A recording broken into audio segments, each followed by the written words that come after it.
Bismillahirrahmanirrahim. Alhamdulillahi rabbil alamin. Wassalatu wassalam ala ashrafil anbiya wal mursalin Sayyidina wa maulana Muhammadin wa ala alihi wa ashabihi ajma'in. Qala al-musannif al-imam hujjatul islam Abu Hamid Muhammad bin Muhammad al-Ghazali rahimahullah wa nafa'ana bi ulumihi fid darain. Bayanu majaril fikri. I'lam anna al-fikra qad yajri fi amrin yata'allaqu bid-din wa qad yajri fi ma yata'allaqu bi ghairi ad-din.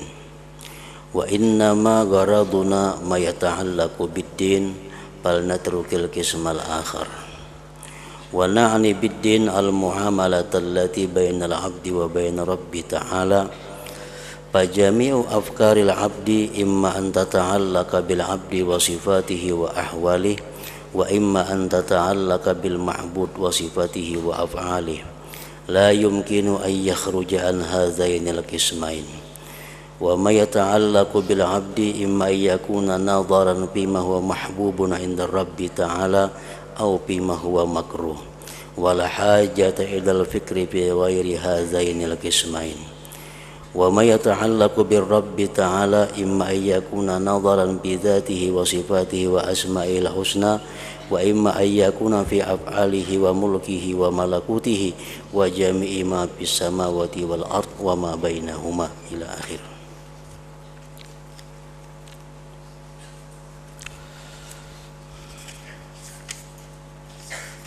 Makna kalamul Imam Al-Ghazali rahimahullah wa nafa'ana bi ulumi.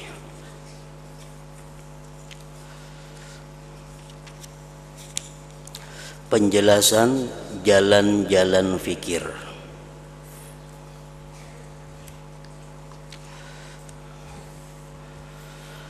Ketahuilah bahwa pikiran kadang-kadang berlaku atau berjalan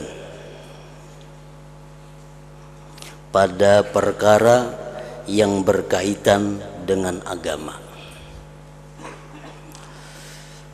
Pikiran kita kadang-kadang berputar, pikiran kita kadang-kadang berjalan memikirkan sesuatu yang berhubungan dengan agama.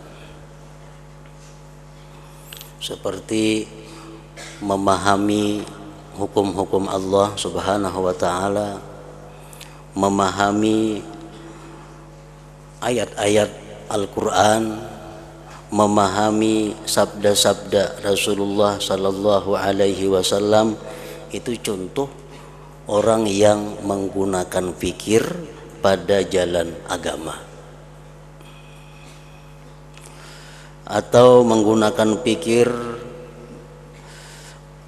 pada sesuatu yang bisa menyelamatkan dirinya daripada dosa. Nah, itu termasuk yang berkaitan dengan agama. Atau menggunakan pikir untuk hal-hal yang bisa menambah ketakwaannya kepada Allah, atau menggunakan pikir pada sesuatu yang menambah kecintaannya kepada Rasulullah sallallahu alaihi wasallam. Nah, itu contoh orang-orang yang menggunakan pikir pada jalan agama. Dan kadang-kadang berlaku itu pikir kita pada sesuatu yang berkaitan dengan selain agama. Kadang-kadang kita berpikir, memutar otak pada sesuatu yang tidak ada sangkut paut dengan agama.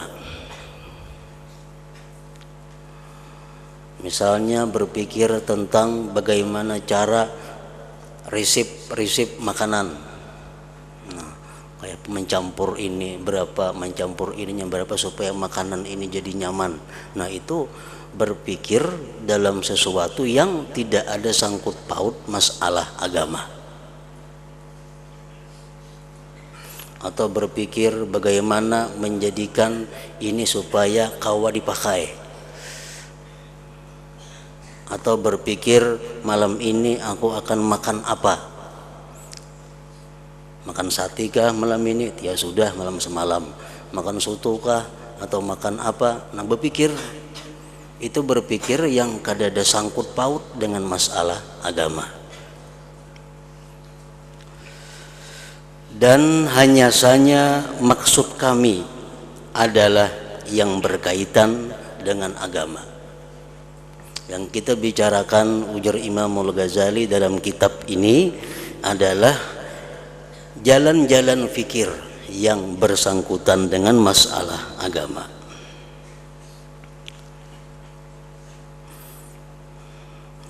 Dan hendaklah kita tinggalkan bagian yang lain yang kada hubungannya masalah agama, ditinggalkan, kada dimasukkan di dalam kitab ini.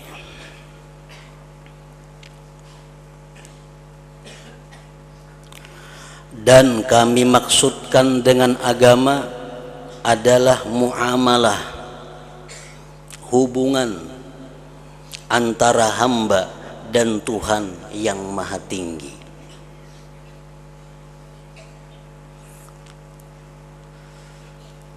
Memikirkan hubungan kita dengan Allah itu adalah termasuk memikirkan masalah agama.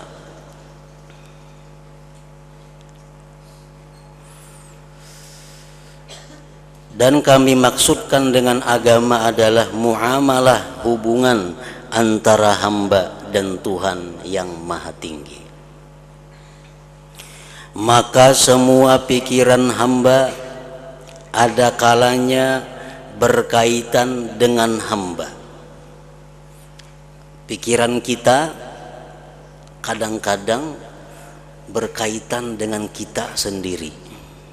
Yang kita pikirkan ini adalah diri kita sendiri.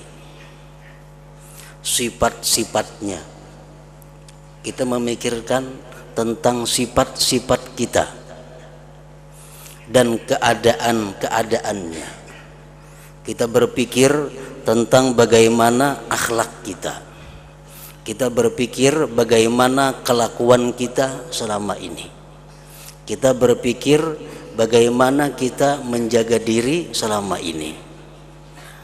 Nah, ini pikir yang mendatangkan pahala. Ini pikir yang disebut yang berhubungan dengan agama. Maka semua pikiran hamba ada kalanya berkaitan dengan hamba, sifat-sifatnya dan keadaan-keadaannya. Dan ada kalanya pikiran kita itu berkaitan dengan Tuhan yang disembah, sifat-sifatnya dan perbuatan-perbuatannya. Kita memikirkan sifat-sifat Allah, kita memikirkan perbuatan-perbuatan Allah, kita memikirkan hukum-hukum Allah. Itu pun termasuk berpikir di jalan agama. Nah, tidak mungkin keluar dari dua bagian ini.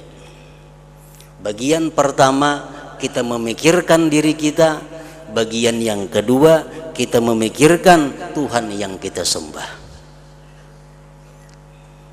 Nah, jadi berpikir yang dikatakan termasuk dalam agama kada terlepas daripada dua tadi.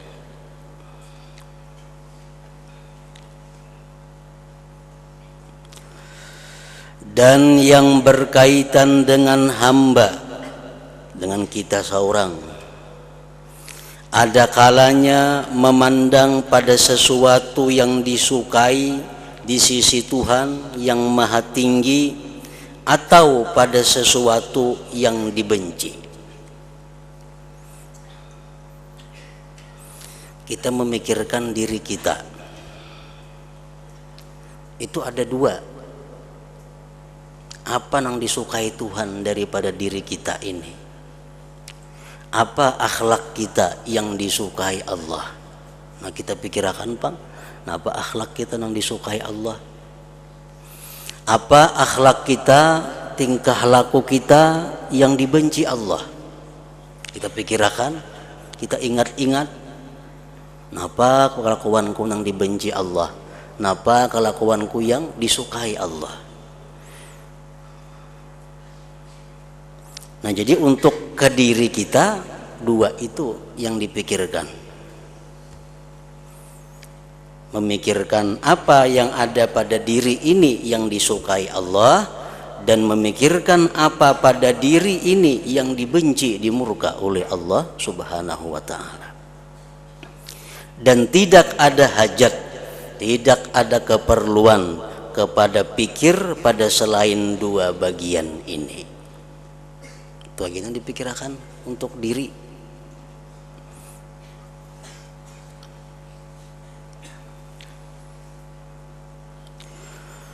Dan yang berkaitan dengan Tuhan itu ada kalanya memandang pada zatnya.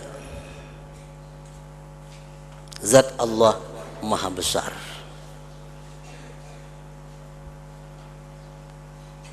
Daripada besarnya zat Allah sehingga kada mampu untuk dijelaskan, karena maha besar.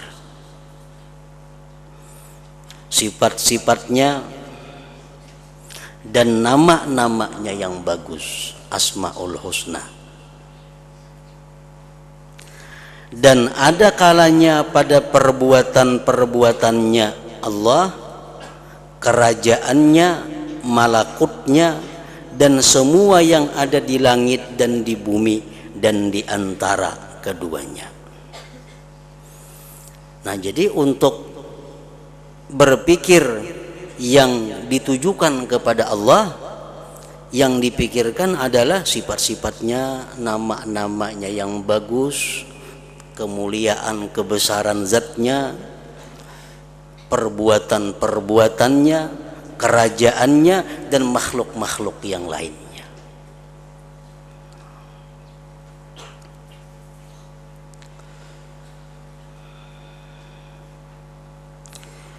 Dan terbukalah bagimu terbatasnya pikiran pada bagian-bagian ini dengan contoh, yaitu bahwa keadaan orang yang berjalan kepada Allah Ta'ala dan orang-orang yang rindu kepada perjumpaan dengannya Allah adalah menyerupai keadaan orang-orang yang sangat rindu.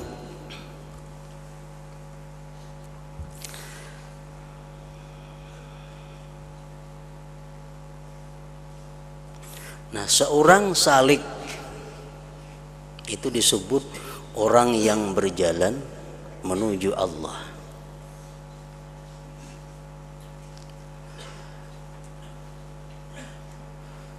Itu dicontohkan dengan orang yang sedang bertunangan. Jadi orang ini sudah melamar, sudah bertunangan, tinggal lagi menunggu harinya. Nah, ini orang yang bertunangan ini adalah orang yang salik. Dia akan menjaga hari-harinya agar jangan sampai putus tunangannya, dan diharapkan satu saat nanti akan bisa berjumpa dengan orang yang dilamarnya itu. Nah, ini orang salikin. Orang yang salik laksana orang yang bertunangan dengan Allah. Dia berharap satu hari nanti dapat bertemu dengan kekasihnya Allah Subhanahu wa ta'ala. Nah, oleh karena itu orang yang salik ini dia sangat menjaga diri. Jangan sampai tingkah lakunya itu dibenci oleh calonnya itu. Karena bisa di tengah jalan diputusi orang. Nah, orang-orang yang kadada minat untuk menjadikan Allah sebagai kekasih, orang-orang yang tidak ada kehendak untuk melamar kepada Allah Subhanahu wa taala, itu laksana orang nang kada betunangan, bebas hidupin nang kayak apa ka tingkah lakunya, kada denang bakal memutusinya juga orang. Nah itu percontohannya. Jadi orang yang salikin ini orang yang berharap satu saat berjumpa dengan kekasihnya Allah Subhanahu wa taala.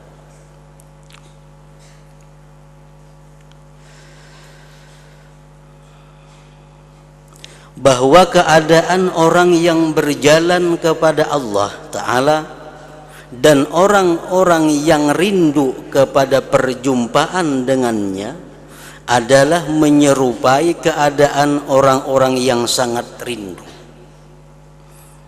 Maka hendaklah kita menjadikan orang yang rindu, yang mengikuti hawa nafsunya akan contoh kita. Maka kami berkata,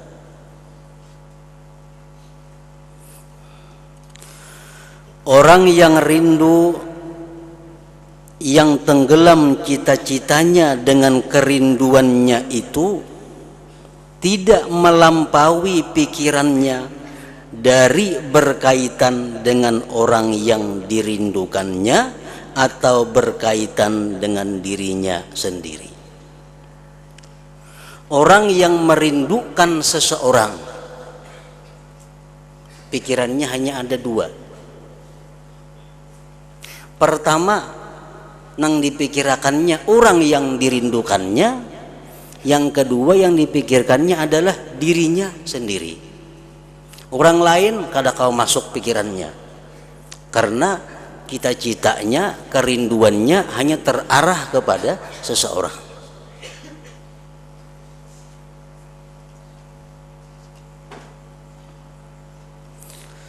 Kalau ia berpikir pada orang yang dirindukannya, maka ada kalanya ia berpikir tentang kecantikannya dan bagus bentuknya pada dirinya, agar ia merasa nikmat dengan berpikir padanya dan dengan menyaksikannya. Dan ada kalanya ia berpikir pada perbuatan-perbuatannya yang halus, yang bagus, yang menunjukkan kepada akhlaknya dan sifat-sifatnya, agar demikian itu melipat gandakan kelezatannya dan memperkuat kecintaannya. Nah, kalau kita merindukan seseorang, bila kita memikirkan seseorang itu hanya dua pikiran kita. Pertama yang kita pikirkan adalah keelokannya, kebagusannya, jasmaninya. Yang kedua yang kita pikirkan adalah sopan santunnya, tata keramanya, kebaikan akhlaknya. Nah, itu sudah jelas. Dengan berpikir demikian itu akan merasakan kelezatan sesuatu, terutama di waktu akan menyaksikannya. Nah, orang merindukan si Pulan, belenya ingat lawan Pulan itu, nang diingatakannya keindahannya, kebaikan tingkah lakunya, itu dua perkara itu. Nah, itu juga halnya orang-orang yang merindukan Allah Subhanahu wa ta'ala, pikirannya hanya dua, tentang kehebatan, kebesaran zat Allah Subhanahu wa ta'ala, tentang kehebatan sifat-sifatnya, perbuatan-perbuatannya Allah Subhanahu wa ta'ala. Nah, itu orang yang rindunya kepada Allah Subhanahu wa ta'ala. Setiap kali dia berpikir tentang Allah, dia ingat kehebatan Allah. Dia ingat ciptaan-ciptaan Allah yang menakjubkan, yang luar biasa.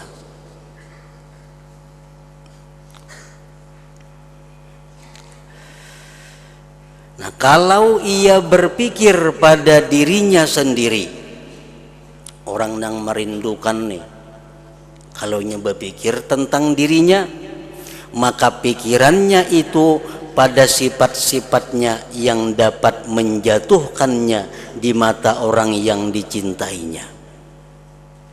sehingga ia bersih dari sifat-sifat tersebut, atau pada sifat-sifat yang dapat mendekatkannya dengan orang yang dicintai dan membuat orang itu mencintainya, sehingga ia bersifat dengan sifat-sifat tersebut. Nah, bagi orang yang merindukan seseorang, kalau ia berpikir tentang dirinya, hanya dua yang dipikirkannya. Mengapa? Memikirkan napa-napa perbuatanku nang maulah inya katuju.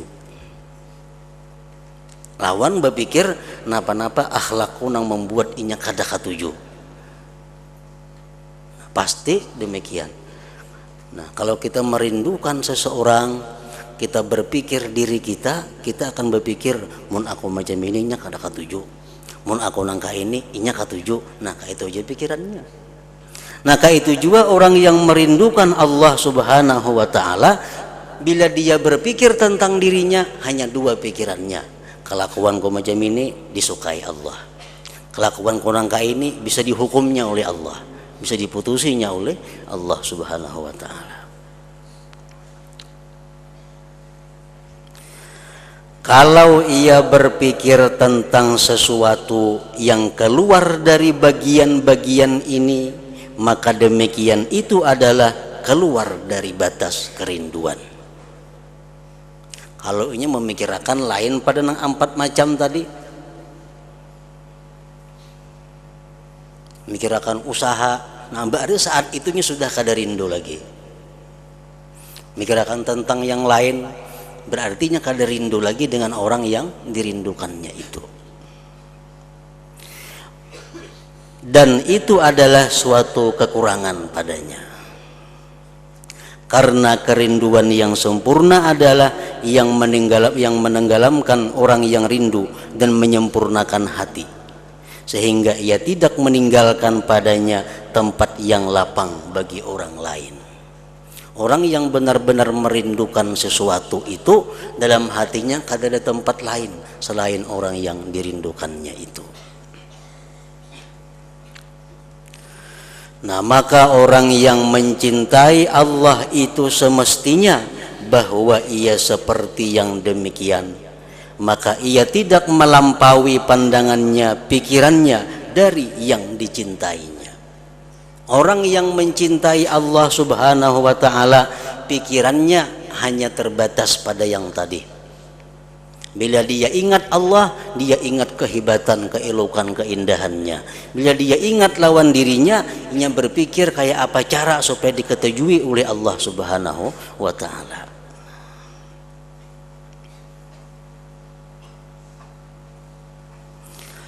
Dan apabila pikirannya itu terbatas pada 4 bagian-bagian ini, maka ia tidak keluar dari tuntutan cinta sama sekali. Berarti ini bujur-bujur cinta. Maka hendaklah kita memulai dengan bagian pertama,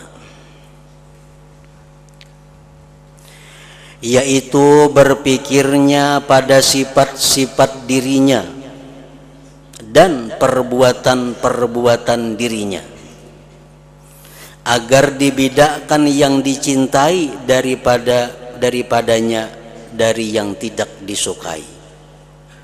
Sesungguhnya pikiran ini adalah yang berkaitan dengan ilmu muamalah yang menjadi maksud dengan kitab ini.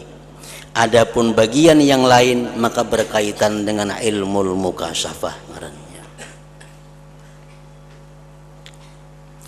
Kemudian tiap-tiap satu dari yang tidak disukai di sisi Allah atau yang dicintai itu terbagi kepada zahir, seperti perbuatan-perbuatan taat dan perbuatan-perbuatan maksiat, dan kepada batin seperti sifat-sifat yang menyelamatkan, ikhlas, syukur, tawakal, ridha, dan yang membinasakan yang tempatnya adalah hati riya, sombong. Dan telah kami sebutkan uraiannya pada rubu' yang membinasakan dan menyelamatkan dan taat. Dan perbuatan maksiat itu terbagi kepada yang berkaitan dengan anggota-anggota tubuh yang 7. Anggota tubuh yang 7, 2 tangan, 2 kaki, mata, telinga, lisan. Nah, 7. Dan kepada yang dihubungkan kepada seluruh badan, seperti lari dari barisan perang, durhaka kepada kedua orang tua, berdiam di tempat yang haram. Itu contoh dosa yang seluruh tubuh. Kalau kita memandang yang haram, dosa mata. Berkata dusta, dosa mulut. Tapi kalau durhaka kepada orang tua, dosa seluruh tubuh. Dan wajib pada setiap yang tidak disukai bertafakkur pada 3 perkara. Nah, kita tadi mencintai, merindukan Allah Subhanahu wa ta'ala. Kita mencintai, merindukan Allah Subhanahu wa ta'ala.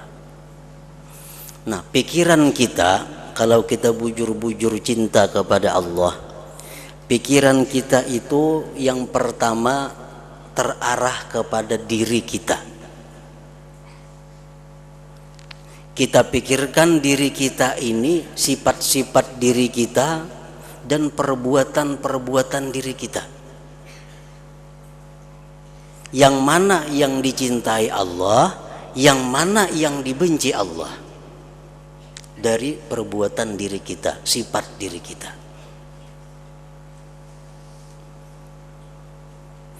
Nah, apabila kita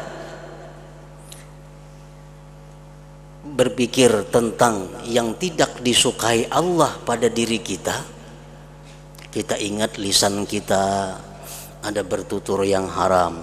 Kita pikirkan mata kita ada melihat yang haram. Kita pikirkan telinga kita ada mendengar yang haram. Kita pikirkan kaki kita ada melangkah kepada yang haram. Nah, berarti banyak perilaku kita ini yang dibenci oleh Allah, orang yang kita rindukan itu.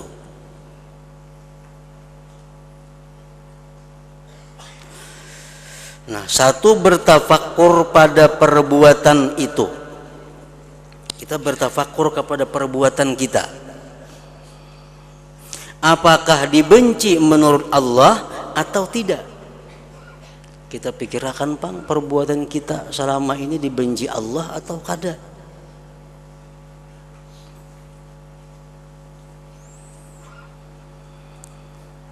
Karena banyak sekali sesuatu tidak tampak bahwa ia adalah dibenci, tetapi diketahui dengan penelitian yang halus. Banyak perbuatan-perbuatan yang sepertinya terpuji, padahal kalau dipikirkan dalam-dalam itu dicela oleh Allah. Makanya memerlukan fikir. Banyak perbuatan-perbuatan yang zahirnya taat, tapi kalau didalami, dipikirkan, oh sekalinya dibenci Allah. Contohnya apa? Contohnya kita bersedekah. Nah, bersedekah kepada fakir miskin, secara zahir itu disukai Allah. Tetapi kalau kita bersedekah itu kita meninggal, kada memberi kepada orang-orang yang dekat dengan kita, orang tua kita taliung disedekahi, dan sanak nang miskin taliung disedekahi, kamanakan nang miskin taliung disedekah, orang maka diberi sedekah. Nah, kalau dihimati itu dicela oleh Allah. Sedekah kita itu kada bujur, karena kita membiarkan orang-orang yang wajib kita santuni, kita biarkan, kita berikan kepada orang-orang yang jauh daripada kita. Nah, itu dapat diketahui dengan berpikir. Yang kedua, bertafakkur tentang bahwa kalau ia adalah dibenci. Berpikir, kita pikir Pertama kita berpikir kelakuan kita selama ini dibenci Allah atau dicinta Allah. Kita berpikir sifat kita selama ini dibenci Allah atau dimurka Allah. Pikir-pikir, dihitung-hitung, ternyata perilaku kita dibenci Allah. Ternyata sifat-sifat kita banyak yang dicela oleh Allah. Nah, bertafakur tentang bahwa kalau ia adalah dibenci, lalu apa jalan menjaga diri daripadanya? Kayak apa caranya supaya aku bisa merubah perilaku yang dibenci Allah ini menjadi perilaku yang dicintai oleh Allah?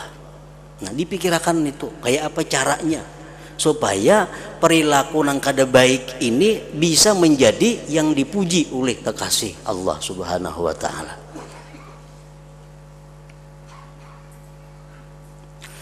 Yang ketiga, bahwa yang dibenci ini apakah ia bersifat dengannya sekarang? Perilaku nang dibenci Allah ini apakah saat ini ada pada diri kita? Nah, kalau saat ini ada pada diri kita, maka ia meninggalkannya. Tinggalkan itu, jangan lagi. Atau ia menghadap kepadanya pada waktu mendatang. Nah, perilaku nang kada baik ini hari ini kada datang, cuma isuk bakal ada. Nah, pikirkan pang, ini isuk kayak apa? Maka ia menjaga diri daripadanya. Isuk ini pacang banyak maksiat di sini nah. Isuk pacang banyak maksiat, ada ini ada itu macam-macam. Nah, kayak apa caranya aku bisa selamat, bisa menjaga diri daripada maksiat itu? Nah, berpikir seperti itu. Atau mengerjakannya pada hal ihwal yang lalu, maka ia memerlukan kepada memperbaikinya. Sekarang perilakuku, tingkah lakuku kada yang dibenci Allah, dan akan datang pun kada melihat ada hal-hal yang dilarang Allah yang bakal diperbuat. Tapi dahulu aku banyak kada sembahyang, tapi dahulu aku banyak berdusta, tapi dahulu aku banyak berbuat riba, dahulu banyak. Nah, dipikirkan kayak apa cara untuk menghapuskannya. Nah, maka ia memerlukan kepada memperbaikinya.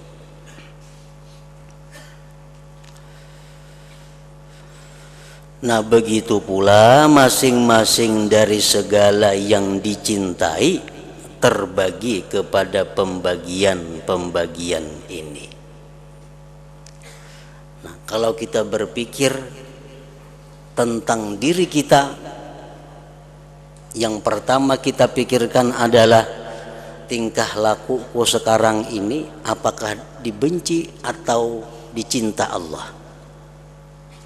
Itu yang pertama dipikirkan. Apakah akhlakku selama ini tergolong orang yang dibenci Allah atau akhlakku saat ini disukai Allah? Itu yang pertama dipikirkan bila kita memikirkan diri.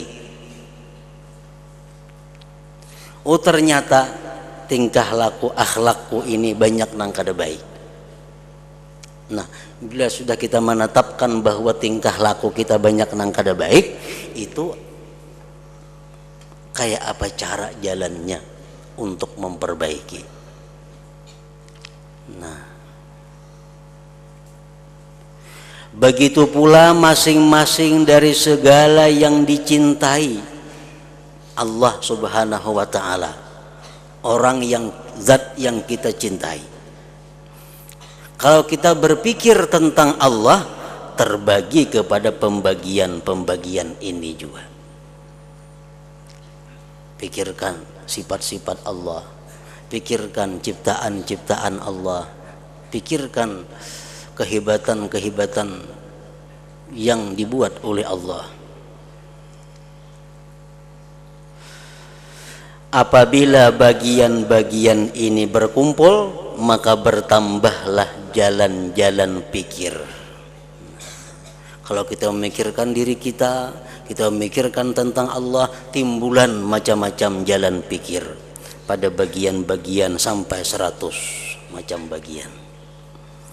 Dan hamba itu terdorong kepada pikiran ada kalanya pada semuanya atau pada kebanyakannya.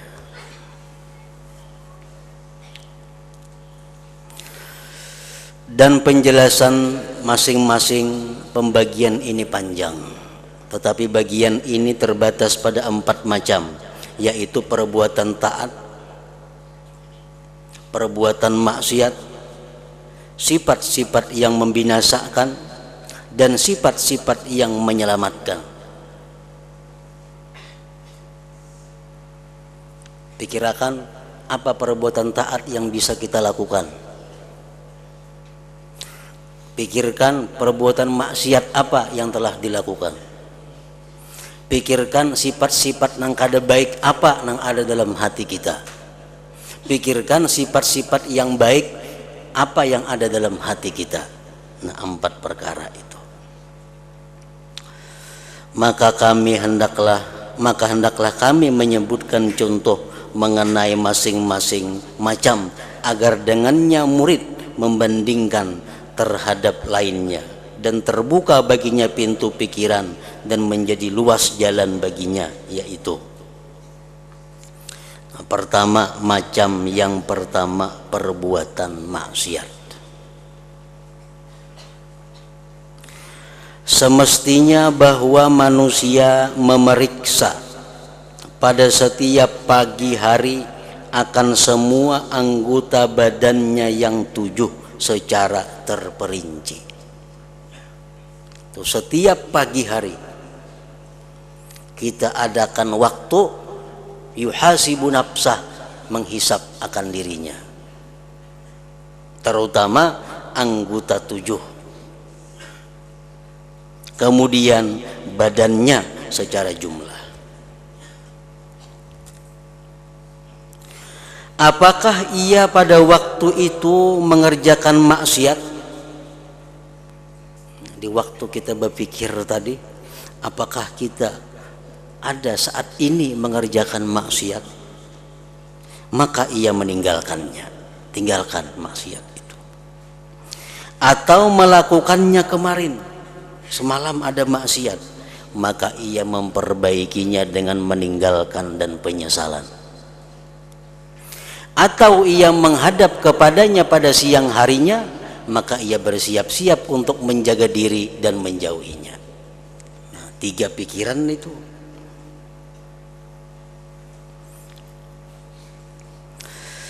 Maka ia meneliti pada lisan,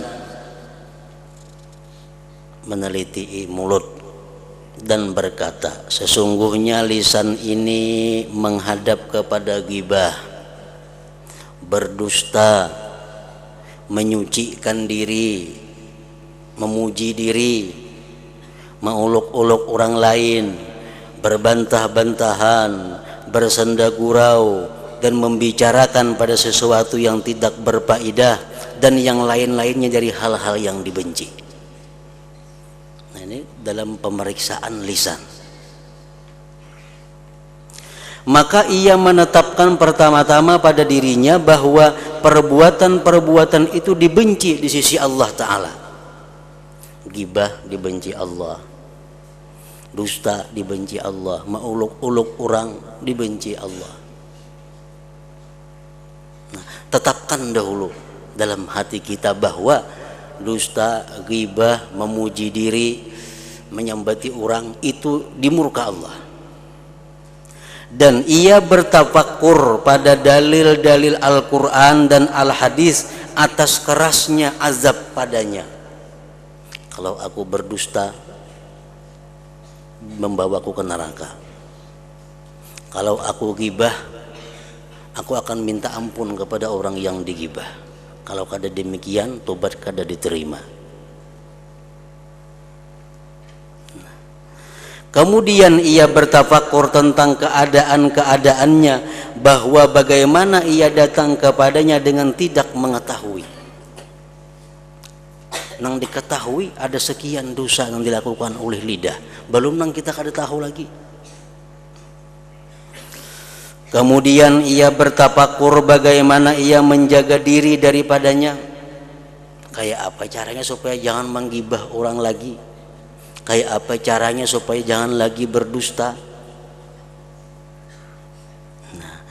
Dan ia mengetahui bahwa demikian itu tidak sempurna baginya kecuali dengan beruzlah dan menyendiri. Hendak kada menyambat orang lagi, hendak jangan berdusta lagi, hendak kada maulu-ulu orang lagi. Jalan yang pertama adalah mengasingkan diri. Kada kawa mengasingkan diri, kada kawa. Atau ia tidak duduk-duduk kecuali dengan orang yang saleh, yang bertakwa, yang ingkar kepadanya manakala ia berbicara dengan yang tidak disukai Allah. Nah, kalau kada kawan menyendiri, ayo bakawan, cuma cari kawan nang takwa, cari kawan nang bisa menegur kita kalau kita salah. Kalau tidak, kada ada kawan yang macam itu, maka ia meletakkan batu di mulutnya supaya jangan berpandir apabila ia duduk dengan orang lain, sehingga yang demikian itu mengingatkannya. Maka begitulah tafakkur pada upaya penjagaan diri. Nah, pikirkan kayak apa cara supaya bisa menjaga mulut. Dan ia bertafakur tentang pendengarannya, bahwa ia mendengarkan dengannya kepada ghibah, dusta, perkataan yang berlebihan, kepada permainan dan bid'ah. Mengata bid'ah dosa, mengucap ghibah dosa, kita mendengarkan sama dosanya. Dan bahwa yang demikian itu didengarnya dari Zaid dan Umar umpamanya. Aku bila tak kawan Zaid hingga menyambat orang Zaid itu, bila tak kawan Umar hingga ketujuh maulu-ulu orang. Nah, kayak apa caranya supaya jangan umpat lagi mendengari macam itu? Dan bahwa ia menjaga diri daripadanya dengan mengasingkan diri atau dengan melarang perbuatan munkar. Pilih dua, munnya kawa menagur inya bila bakawan kawane, bila kada kawa putus, jangan bakawan lagi lawan inya. Maka manakala yang demikian telah terjadi, maka ia berpikir tentang perutnya, bahwa ia maksiat kepada Allah padanya dengan makan dan minum.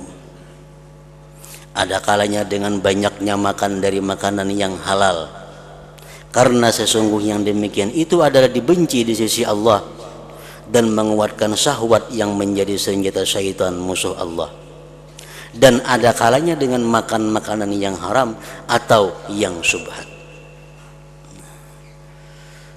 Berpikir masalah makanan, ini makanan kayak apa caranya supaya nangku makan ini nang halal, kayak apa caranya supaya aku ini jangan makan yang haram. Nah, maka ia meneliti dari mana makanannya, pakaiannya, tempat tinggalnya, usahanya, dan apa usahanya. Dan ia berpikir tentang jalan yang halal dan tempat-tempat masuknya. Kemudian ia berpikir pada jalan upaya dalam berusaha dengan yang halal dan menjaga diri dari yang haram. Nah, berpikir kayak apa cara mendapatkan sesuatu yang halal, itu pikiran yang dipuji. Dan ia menetapkan kepada dirinya bahwa segala ibadah semuanya adalah hilang beserta makan makanan yang haram. Kalau di perut kita ada makanan yang diharamkan Allah, apapun ibadah yang kita lakukan itu adalah hilang sia-sia. Dan bahwa makan makanan yang halal adalah dasar semua ibadah seluruhnya. Dan bahwa Allah Ta'ala tidak menerima salat hamba yang pada harga pakaiannya itu terdapat 1 dirham yang haram, sebagaimana disebutkan dalam hadis. maka begitulah ia berpikir pada semua anggota badannya. Maka pada kadar ini cukup dari menyelidiki secara mendalam. Maka manakala berhasil dengan tafakkur akan hakikat ma'rifat dengan keadaan-keadaan ini, maka ia menyibukkan diri dengan muraqabah sepanjang hari, mengawasi diri, mengontrol diri sepanjang hari, sehingga ia menjaga anggota badannya daripadanya yang dibenci oleh Allah Subhanahu wa ta'ala. Nah, itu contoh-contoh berpikir di jalan agama yang berpikir sesaat lebih banyak pahalanya daripada ibadah selama setahun. Nah, kemudian macam yang kedua, perbuatan taat.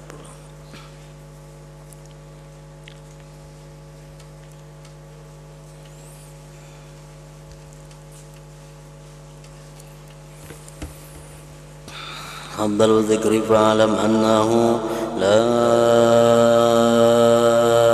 ilaha illallah Muhammadur Rasulullah la ilaha illallah Muhammadur Rasulullah la ilaha illallah Muhammadur Rasulullah la ilaha illallah la ilaha illallah la ilaha illallah la ilaha illallah la ilaha illallah Allahu Allah Allahu Allah Allahu Allah Allahu Allah Allahu Allah Allahu Allah Allahu Allah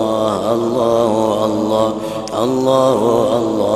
Allahu Allah Allahu Allah Allahu Allah Allahu Allah la ilaha illallah Muhammadur Rasulullah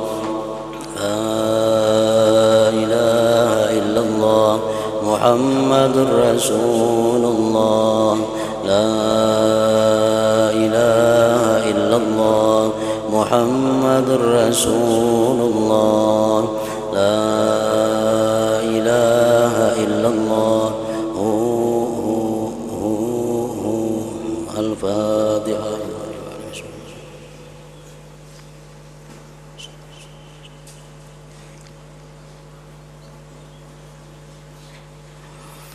يا أيها الراجون منه شفاعة صلوا عليه وسلموا تسليما